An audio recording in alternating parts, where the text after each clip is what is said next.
மாறன் வீரா serial ஜனவரி 6ஆம் தேதி எபிசோடுக்கான ஒரு ரிவ்யூ தாங்க இந்த வீடியோவில் நம்ம இன்னைக்கு பார்க்க போகிறோம். இந்த ப்ரிடிக்ஷன் உங்களுக்கு பிடிச்சிருந்துச்சுன்னா மறக்காம இந்த வீடியோக்கு ஒரு லைக் பண்ணிக்கோங்க. என்ன நடக்குதுன்னா, எப்படியா இருந்தாலும் மாறன் அந்த கண்மணி எப்படிப்பட்ட கேடி அப்படிங்கிறத கண்டுபிடிச்சிருவாரு. அதுக்கு கொஞ்சம் நாள் ஆகும். இருந்தாலும் நம்ம மாறனோட ஹீரோயிசத்தை பத்தி உங்க எல்லாருக்குமே தெரியும்ல. ஸோ கண்டிப்பா மாறன் கண்டுபிடிச்சிருவாரு. கண்மணி எத்தனை நாள் மாறனுக்கு பின்னாடி நின்று இந்த மாதிரி வேலையெல்லாம் பண்ண போறாங்க அப்படின்னு பார்க்கலாம்.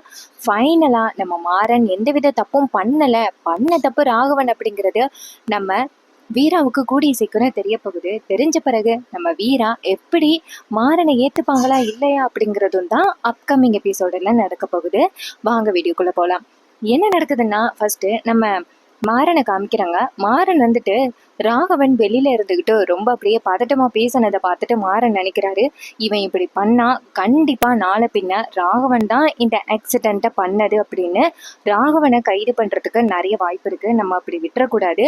நம்ம தான் இந்த கொலைப்பழியை ஏந்தி இருக்கோம். அதனால நம்ம தான் எப்படியாவது ராகவனை காப்பாற்றணும் அப்படின்னு மாறன் வந்துட்டு நேரா ராகவனோட ரூமுக்கு வராரு.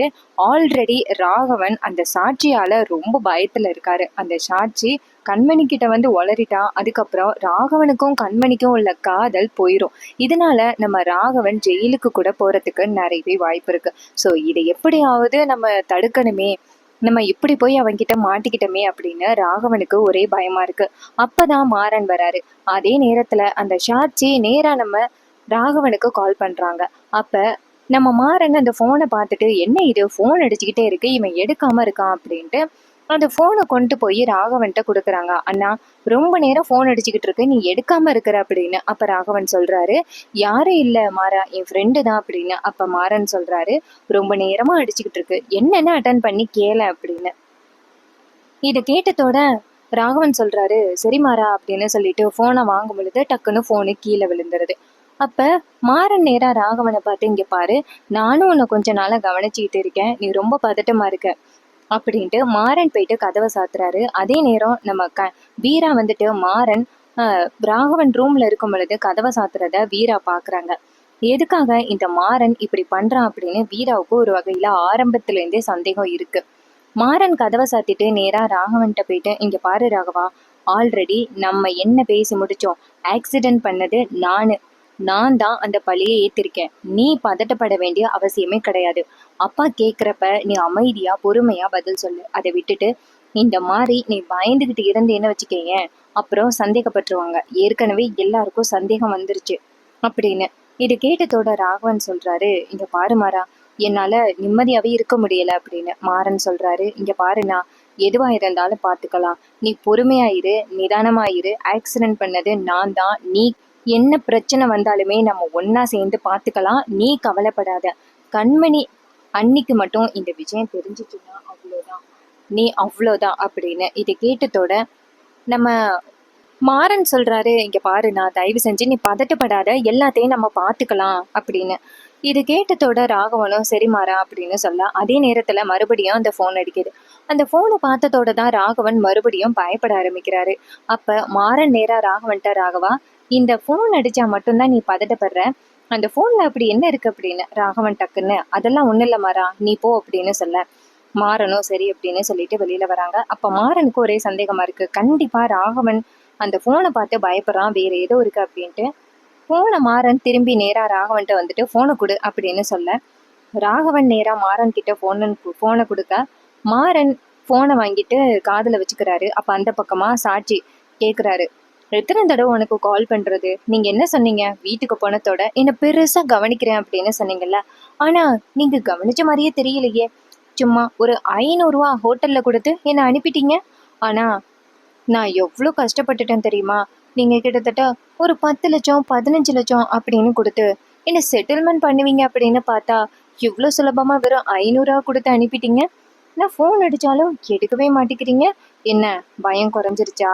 எனக்கு தெரிஞ்ச இந்த உண்மைய உங்க ஒய்ஃப் கண்மணி கிட்ட சொன்னா என்ன நடக்கணும் உங்களுக்கு தெரியும்ல அப்படின்னு. இது கேட்டதோட மாறன் அதிர்ச்சி ஆகுறாரு. அப்ப ராகவன் டக்குன்னு போனை வாங்கி, மாறா போனை கொடு அப்படின்ட்டு, இங்க பாரு, உனக்கு என்ன வேணும் அப்படின்னு கேட்க, சாட்சி சொல்றாரு, இங்க பாரு, உனக்கு என்ன வேணும்னு தெரியாதா, எனக்கு இன்னும் கொஞ்ச நேரத்துல 5 லட்ச ரூபா பணம் வேணும். எனக்கு செலவுக்கு காசு இல்ல. ஸோ செலவு பண்றதுக்காக தான் இப்போதைக்கு கேட்குறேன். ஒரு பாக்கெட் மணி மாரி. அதுக்கப்புறம் வேணும்னா உன்கிட்ட அப்படியே லம்பா வாங்கிக்கிறேன்.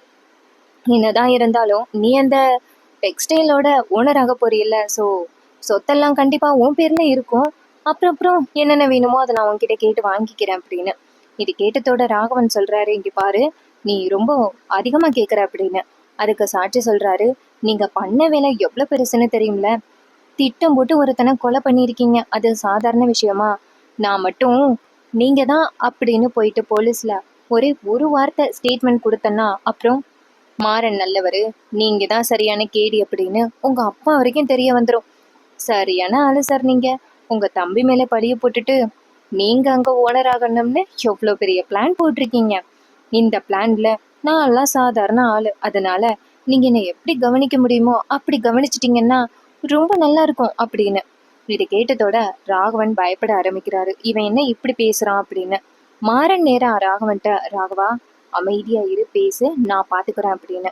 உடனே ராகவனும் சரி அப்படின்னு சொல்லிட்டு நேரா சாட்சிக்கிட்ட, "இங்க பாரு, உனக்கு எந்த இடத்துல அமௌண்ட் கொடுக்கணும்னு சொல்லு, நான் வந்து கொடுக்குறேன்" அப்படின்னு. இதை கேட்டதோட ராகவனும் சரி அப்படிங்கிறாரு. போனை கட் பண்ணத்தோட மாறன் நேரா ராகவன்ட்ட, "டேய் ராகவா, இதுக்கு இந்த விஷயத்த பத்தி என்கிட்ட ஆல்ரெடி சொல்லல. அவன் சரியான ஃப்ராடா இருக்கான். எனக்கு ஆல்ரெடி தெரியும். அவன் கண்டிப்பா ஒரு பக்கா ஃப்ராடு அப்படின்னு. ஏன்னா அவன் பார்த்தது உண்மை. ஆக்சிடென்ட் பண்ணது நீதான் அப்படின்னு பார்த்துருக்கான். ஆனா நம்ம திட்டம் போட்டு பண்ணோம் அப்படிங்கிறது அவனுக்கு கண்டிப்பா தெரியறதுக்கு வாய்ப்பே கிடையாது. ஏன்னா அந்த மாதிரி சூழ்நிலை நடக்கவே இல்லை. ஸோ அவன் இப்படி பொய் சொல்றான்னா யாரோ ஒருத்தவங்க சொல்லிதான் அவன் இப்படி பண்றான். அவன் யார சொல்லி இப்படி பண்றான் அப்படிங்கிறத இன்னைக்கு நான் கண்டுபிடிச்சே ஆவேன். அவன் முகத்திலேயே இன்னைக்கு கிழிக்கணும். நீ வாடா ராகவா அப்படின்னு சொல்ல, ராகவன் மாறனை பார்த்து, "மாறா, ஒரு நிமிஷம் நில்லு. நம்ம இப்ப அவசரப்பட்டு முடிவெடுத்தோம்னா அப்புறம் அவன் போயிட்டு நேரா கண்மணி கிட்ட உண்மையை சொல்லிட்டான், அவ்வளோதான், பிரச்சனை ஆகிரும். அதோட அவன் போலீஸ் கிட்ட எனக்கு ஏதாவது ஆபத்துன்னா அதுக்கு காரணம் நீதான் அப்படின்னு எழுதி கொடுத்துருக்கான். இதனால உனக்கு ஏதாவது பிரச்சனை ஆகிரும். அப்புறம் நம்ம போய் விசாரிச்சோம்னா அவன் கோவப்பட்டு கண்மணி கிட்ட சொல்லிட்டான்" அப்படின்னு. அதுக்கு மாறன் சொல்றாரு, "இங்க பாரு, கண்டிப்பா அவன் போயிட்டு கண்மணி கிட்ட சொல்ல மாட்டான். ஏன்னா அவனுக்கு தேவையானது பணம். அந்த பணத்துக்காக தான் இதெல்லாம் பண்ணிக்கிட்டு இருக்கான். நம்ம போயிட்டு கூடுதல் பணம் கொடுத்தோம்னா நம்ம பக்கம் பேச போறான். ஃபர்ஸ்ட்டு அது யாரு நம்மள இப்படி மாட்டி விட சொன்னது அப்படிங்கிறத நம்ம ஃபர்ஸ்ட்டு கண்டுபிடிக்கணும்" அப்படின்னு. இதை கேட்டதோட ராகவனும் சரி மாறா அப்படின்னு சொல்ல, மாறன் சொல்றாரு, "இங்க பாருன்னா, ஜஸ்ட் ஒரு 5 லட்ச ரூபா பணம் மட்டும் எடுத்துட்டு வா. எப்படியும் நம்ம அவன்கிட்ட கொடுக்க மாட்டோம். அவன் என்ன பண்றான் அப்படிங்கிறத நம்ம கண்டுபிடிப்போம்" அப்படின்னு. இதை கேட்டதோட ராகவனும் சரி அப்படிங்கிறாங்க. இன்னொரு பக்கம் வீரா ரூமுக்கு வெளியில நின்றுகிட்டு இருக்காங்க. அப்படி 2 பேரும் என்னதான் பேசுறாங்க? நமக்கு தெரியாம என்ன ரகசியம் இருக்கு இவங்க 2 பேருக்கிட்டையும்? அந்த போலீஸ் ஸ்டேஷன்ல அந்த சாட்சி நேரா ராகவன் மாமா பக்கம் தான் கை நீட்டினாங்க. அப்புறம் டக்குன்னு மாறன் ஏதோ பேசி அப்படியே மழுப்பிட்டான். இதுக்கு பின்னாடி கண்டிப்பா வேற ஏதோ ஒரு காரணம் இருக்கு அப்படிங்கிறத நம்ம கண்மணி ஸ்ட்ராங்கா கண்டுபிடிச்சிட்டாங்க. மாறன் கதவை டக்குன்னு ஓபன் பண்றாரு. பார்த்தா நம்ம வீரா வந்து நிக்கிறாங்க. வீராவை பார்த்ததோட மாறன் ஷாக் ஆகுறாரு. வீரா நேரா மாறன் கிட்ட, "2 பேரும் கதவை சாத்திக்கிட்டு என்ன பண்றீங்க? அப்படி என்ன ரகசியம் பேசிக்கிறீங்க?" அப்படின்னு. மாறன் சொல்றாரு, "அதெல்லாம் ஒண்ணும் இல்ல வீரா. நான் ஜெயிலுக்கு போறேன் அப்படின்னு அண்ணன் ரொம்ப கவலைப்பட்டு பதட்டப்படுறான். ஸோ அதனாலதான் அவனுக்கு நான் கொஞ்சம் புத்திமதி சொன்னேன்" அப்படின்னு. அதுக்கு வீரா சொல்றாங்க, "ஜெயிலுக்கு போக போறது நீ. ஆனா நீ ஏன் அண்ணனுக்கு போயிட்டு புத்திமதி சொல்ற?" அப்படின்னு. அப்ப மாறன் சொல்றாரு, "உனக்கு வேற வேலையே இல்லை வீரா. இப்படிதான் ஏதாவது கேட்டுக்கிட்டே இருப்ப. அங்கிட்டு போ" அப்படின்னு சொல்லிட்டு மாறன் அந்த இடத்துல இருந்து போறாரு. கூடவே ராகவனும் போறாங்க. கையில ஒரு பேக் இருக்கிறதையும் நம்ம வீரா கவனிக்கிறாங்க. இதுக்கு பின்னாடி கண்டிப்பா ரொம்ப பெரிய காரணம் இருக்கு அப்படின்னு நம்ம வீரா கன்ஃபார்ம் பண்ணிடுறாங்க. ராகவனும் மாறனும் சேர்ந்து நேரா அந்த சாட்சியை பாக்குறதுக்காக போறாங்க. அப்ப மாறன் நேரா ராகவன்ட்ட, "இங்க பாரு ராகவா, நீ போயிட்டு ஃபர்ஸ்ட் அவன்கிட்ட பேசிக்கிட்டு இரு. நான் அவனை எப்படியாவது பிடிச்சிடறேன்" அப்படின்னு. இதை கேட்டதோட ராகவனும் சரி அப்படிங்கிறாங்க. அதுக்கப்புறமா சாட்சி ஒரு இடத்துல நின்றுகிட்டு இருக்கான். நம்ம வீராவும் ஃபாலோ பண்ணி வந்துகிட்டு இருக்காங்க மாறனுக்கு தெரியாம. நம்ம ராகவன் முன்னாடி போயிட்டு காசு கொடுக்க போறாங்க. அப்ப இதை நம்ம வீரா பாக்குறாங்க. என்ன இது, ராகவன் மாமா கொண்டு போய் அந்த சாட்சிக்கு காசு கொடுக்குறாங்க, இதுக்காக அப்படின்னு. அப்ப ராகவன் நேரா அந்த ஆளுகிட்ட, "இங்க பாரு, இதுதான் ஃபைனல் அமௌண்ட். இதுக்கப்புறம் நீ என்கிட்ட தயவு செஞ்சு கேட்காத. நான் அப்பா கடையில ஒர்க் தான் பண்றேன். இன்னும் என் கையில அதிகாரம் எதுவும் வரல. அப்படி அதிகாரம் வந்தா மட்டும்தான் எனக்கு உனக்கு உதவி பண்ண முடியும்" அப்படின்னு. அப்ப அவர் சொல்றாரு, "இங்க பாருங்க, ஒரு கடையில் இருக்கீங்க, கணக்கு வழக்கெல்லாம் பார்க்குறீங்க. ஒரு பெரிய கணக்கா அப்படியே பொய் கணக்கு போட்டு அந்த காசை என்கிட்ட கொடுக்கலாம்ல. இங்கே பாருங்க, சுலபமான வழி எவ்வளோ வழியும் இருக்கு காசு என் கையில் கொடுக்கறதுக்கு. நீங்கள் தேவையில்லாமல் இந்த விஷயத்துலேருந்து தப்பிச்சு போக நினைக்காதீங்க. இதையெல்லாம் கேட்டதோட ராகவனுக்கு ஷாக்கா இருக்கு. ரொம்ப பெரிய ஆளுகிட்ட நம்ம சிக்கிட்டோமே அப்படின்னு. அப்ப கண்மணி வீரா வந்துட்டு எட்டி இருந்து இதையெல்லாம் பார்த்துட்டு நம்மளுக்கு தெரியாம கண்டிப்பா ஏதோ ஒரு விஷயம் நடக்குது அப்படின்னு. அப்ப மாறன் டக்குன்னு அந்த இடத்துக்கு போறாரு. மாறனை பார்த்ததோட சாட்சி ஷாக்காகி ராகவன்ட்ட, என்ன ஆளை கூட்டிட்டு வந்து அடிக்கலாம்னு பாக்குறியா அப்படின்னு. அப்ப மாறன் சொல்றாரு, இங்க பாரு, அதுக்கெல்லாம் நான் வரல. நீ எதுக்காக இதை பண்ற அப்படிங்கறதே எனக்கு நல்லாவே தெரியும். காசுக்காக தான் இதெல்லாம் பண்ணிக்கிட்டு இருக்க. நீ யாரு சொல்லி இதெல்லாம் பண்ணிக்கிட்டு இருக்க, அதை மட்டும் சொல்லு. இதை விட உனக்கு ட்ரிபிள் பேமெண்டே நாங்க கொடுக்குறோம். நாங்க 2 பேர் யாருன்னு தெரியும்ல, அந்த டெக்ஸ்டைலோட வருங்கால ஓனர்ஸ். ஸோ அதிகாரம் எல்லாமே எங்க கையில தான் இருக்கு. நீ மட்டும் உண்மையை சொன்னேன்னு வச்சுக்கேன், உனக்கு இதை விட டபுள் பேமெண்டா நாங்க கொடுக்குறோம் அப்படின்னு. இது கேட்டதோட அவரு காசுக்கு ஆசைப்பட ஆரம்பிச்சுட்டாரு. இதை நம்ம கண்மணி தூரத்துல இருந்து வீரா தூரத்துல இருந்து பாத்துக்கிட்டு இருக்காங்க. அப்ப ராகவன் நேரா அந்த சாட்சி கிட்ட, இங்க பாரு, நீ எதுக்காக இதை பண்ற, இது அப்படியே நீ வித்ட்ரா பண்ணிட்டியன்னா நல்லா இருக்கும் அப்படின்னு. அதுக்கு அவரு சொல்றாரு, அதெல்லாம் முடியாது. நான் யோசிச்ச முடிவு அவ்வளவுதான். அந்த மேடம் சொன்னதுனாலதான் இதெல்லாம் பண்ணிக்கிட்டு இருக்கேன் அப்படின்னு. அப்ப நம்ம மாறன் கேக்குறாரு, எந்த மேடம் அப்படின்னு. அப்ப அவரு நேரா ராகவனை பார்த்து, உங்க மனைவி தான் மறுபடியும் அந்த கேஸ அந்த போலீஸ் கிட்ட விசாரிக்க சொன்னாங்க. என்ன அவங்க என்ன சொல்ல சொன்னாங்கன்னா, பாண்டியனுக்கும் மாறனுக்கும் ஆல்ரெடி பிரச்சனை இருக்கு அப்படின்னு சொல்ல சொன்னாங்க. அதனாலதான் நான் சொன்னேன், இல்லைன்னா நான் சொல்லியிருக்க மாட்டேன் அப்படின்னு. இது கேட்டதோட மாறன் டென்ஷன் ஆகி, இங்க பாரு, யாரு மேல பழி போடுற, அவங்க இந்த குடும்பத்துக்காக என்னெல்லாம் பண்ணிக்கிட்டு இருக்காங்கன்னு உனக்கு தெரியுமா? அவங்க அண்ணன் சாவுக்கு இந்த குடும்பத்துல உள்ளவங்க தான் காரணம்னு தெரிஞ்சும் அவங்க ராகவனை கல்யாணம் பண்ணிக்கிறதுக்கு ஒத்துக்கிட்டவங்க. அவங்களாம் இப்படி பண்ணுவாங்கன்னு நீ சொல்ற அப்படின்னு அந்த சாட்சியோட சட்டையை பிடிக்க. அப்ப அந்த சாட்சி சொல்றான், இங்க பாருங்க, நான் சொல்றது முழுக்க முழுக்க உண்மை. அதை பண்ணது அந்த கண்மணி மேடம் தான். அவங்க தான் என்கிட்ட காசு கொடுத்தாங்க, இப்படி சொல்ல சொன்னாங்க. அதனாலதான் சொன்னேன். நீங்க தான் ட்ரிபிள் பேமெண்ட் தரேன்னு சொன்னீங்கல்ல, அப்புறம் என்ன அப்படின்னு. இது கேட்டதோட மாறன் சொல்றாரு, ட்ரிபிள் பேமெண்டா? நீ பேசினது எல்லாத்தையுமே நான் வீடியோ எடுத்துட்டேன். இனிமே உன்னால எதுவுமே போய் சொல்ல முடியாது. இதை அப்படியே கொண்டு போய் போலீஸ்ல காமிச்சா அவ்வளவுதான் அப்படின்னு. அப்ப அந்த சாட்சி சொல்றாரு, அதோட இன்னொரு விஷயம், அந்த ஆக்சிடென்ட பண்ணது நீங்க இல்லையே, ராகவன் தானே. எதுக்காக நீங்க வந்துட்டு அந்த பழியை வாங்கிட்டு இருக்கீங்க அப்படின்னு. அதுக்கு மாறன் சொல்றாரு, அது என் குடும்பத்துக்குள்ள உள்ள விஷயம். அதை பத்தி கேட்கறதுக்கு உனக்கு யாரு ரைட்ஸ் கொடுத்தது அப்படின்னு. அப்ப சாட்சி சொல்றாரு, அப்ப நீங்க எனக்கு இதுக்கப்புறம் எந்த காசும் கொடுக்க மாட்டீங்க அப்படின்னு. அதுக்கு ராகவன் பயப்பட, அப்ப சாட்சி நேரா ராகவனை பார்த்து, இங்க பாருங்க சார், நான் சொன்னதுதான். நீங்க மட்டும் எனக்கு பேமெண்ட் கொடுக்கலைன்னா கண்மணி மேடத்துக்கிட்ட நேரடியா போயிட்டு, இந்த ஆக்சிடென்ட் பண்ணது மாறன் கிடையாது, உன் புருஷன் ராகவன் தான் அப்படின்னு லைட்டா சொல்லிவிட்டா போதும், அந்த பொண்ணு தாலி கேட்டி உங்க மூச்சில வீசிட்டு போய்கிட்டே இருக்கும் அப்படின்னு. இது கேட்டதோட ராகவன் ஷாக் ஆகுறாரு. ராகவன் வந்துட்டு நேரா மாறனை பார்த்து, மாறா, இந்த விஷயத்துல கொஞ்சம் பொறுமையா தான் இருக்கணும் அப்படின்னு.